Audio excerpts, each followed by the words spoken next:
What's going on, guys? I'm Chris, and today I'm going to be talking about my top 10 favorite movie sequels. Now, I'm not going to be talking about every sequel in a franchise or series. I'm only going to be talking about the second film in a series. There have just been so many great second films in series/franchises that I figured, you know what, I'll sit down, I'll make a video on them, and I think it'll be a pretty fun time. I don't have any honorable mentions, though. I just have my 10 through 1. So coming in at number 10 for me is Dawn of the Planet of the Apes, the second film in the new Planet of the Apes trilogy, and this film is directed by Matt Reeves. He took over the franchise after Rise of the Planet of the Apes, and I think that was for the better. This movie just has better action scenes, in my opinion. You get to know the character of Caesar more, and Andy Serkis's performance as Caesar is phenomenal. I honestly wish that he was nominated for an Oscar. Koba is a brilliant villain, and this movie's just more brutal. You get to see the apes in action more as they're actually riding on horses, firing machine guns, and overall, I just think it's better than the first film. So coming in at number 9 for me is National Treasure 2: Book of Secrets. Now, this film is not as good as the first National Treasure, but I still really enjoy it. I watched the first two so much growing up, and Book of Secrets I actually got to see in theaters. I vividly remember that day, and the plot line here is just very interesting. Page 47, we don't know what's on it. It also deals with Ben Gates having to clear his name, as it's believed that one of his ancestors is in cahoots with who killed Abraham Lincoln. Ben Gates is trying to legitimize his family name and right the wrongs that he believes are there, and Ed Harris actually plays the villain in this film. I think he does a really great job. You get some more adventures as you go across the country in this National Treasure as opposed to just the United States. I'm still waiting on a National Treasure 3. Coming in at number 8 for me is Harry Potter and the Chamber of Secrets, the second Harry Potter film. Just the world building and lore in this film is so epic as you figure out more about Voldemort. Tom Riddle is present in this film, and if you've seen the movies, you obviously know who that turns out to be, but I just love the in-depth world building that we really get in the Chamber of Secrets. I think it has a fantastic opening with Ron and Harry in the flying car. Of course, the ending in the Chamber of Secrets with the basilisk and the sword of Godric Gryffindor is all epic stuff, and you just continue to get to know more about these characters and fall more in love with the Harry Potter world. Coming in at number 7 for me is Aliens, the sequel to Alien, and this film is directed by James Cameron. It came out in 1986, and it takes great aspects from the first film, as Alien is essentially a horror sci-fi classic, and Aliens takes some of those horrific sci-fi elements and makes it into this awesome action blockbuster movie.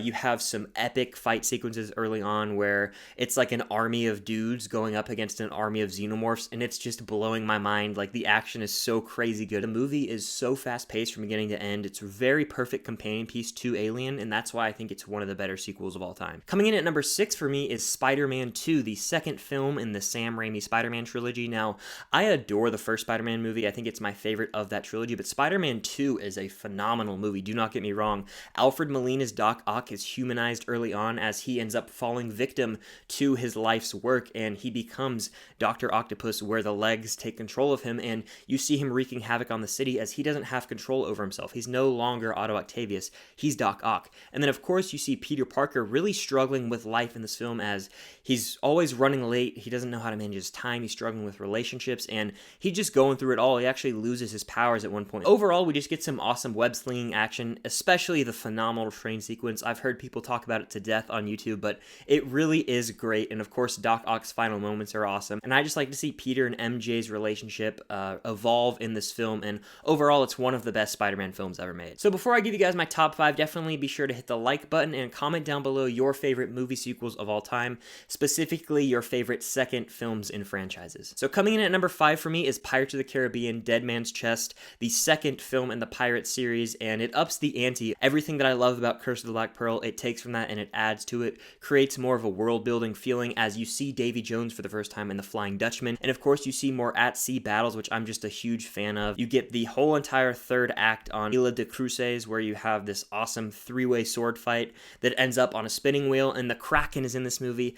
Everything about it is just so epic, and it feels so grand. Coming in at number 4 for me is The Dark Knight, the second film in the Dark Knight trilogy. Essentially a film that has been talked about to death on YouTube and in general. It's undoubtedly one of Christopher Nolan's best movies, and sometimes sometimes it just gets talked about so much that I'll get in my head, I'm like, oh, maybe the movie's a little overhyped, but then every time I go back and rewatch it, I'm like, man, this movie really is great. And I have to give massive credit to Heath Ledger, as he gives one of the best performances of all time as the Joker. He won the supporting actor posthumously. Very sad. Rest in peace, Heath Ledger. But his back and forth with Batman is just unmatched in this film, especially the interrogation scene, which is phenomenal.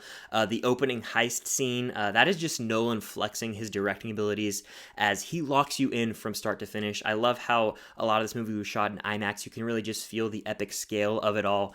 And the ending, like the final 20 minutes of this movie, have some of the best scores by Hans Zimmer in any superhero film, and it just ends on such a high note that The Dark Knight had to make this list. Coming in at number 3 for me is Toy Story 2, the second Toy Story film. Came out in 1999. I always loved this film because you get introduced to Bullseye and Jessie, and Zurg is even in this film, but there's just a lot of new characters, and it's in a new setting. As opposed to just Woody's and Sid's house and Pizza Planet, you actually see Al's Toy Barn, which is just such a cool concept. I think the Prospector is a really great Pixar villain, probably one of the better ones, and just seeing the whole gang together again in a Pixar movie is so magical. I do prefer Toy Story 1 and 3, but 2 is such a great second film. Coming in at number 2 for me is Captain America: The Winter Soldier. This movie completely changed the game for the MCU as the Russo brothers came in to direct, and what they did was they took the action to a whole nother level and really elevated the Captain America franchise from Captain America: The First Avenger, which is a movie that I think is fantastic, one of the more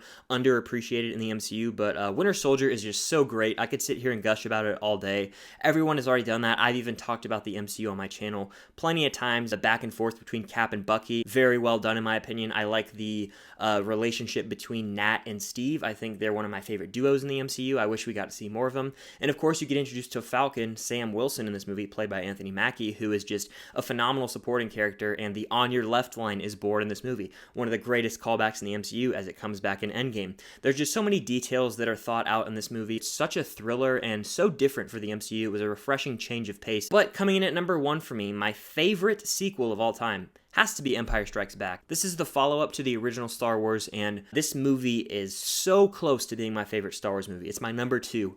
I absolutely love it as you open with the Battle of Hoth, which is just so epic. I had the toys when I was a kid. It was the one of those ion cannons that the Rebels have, and I would always play with that.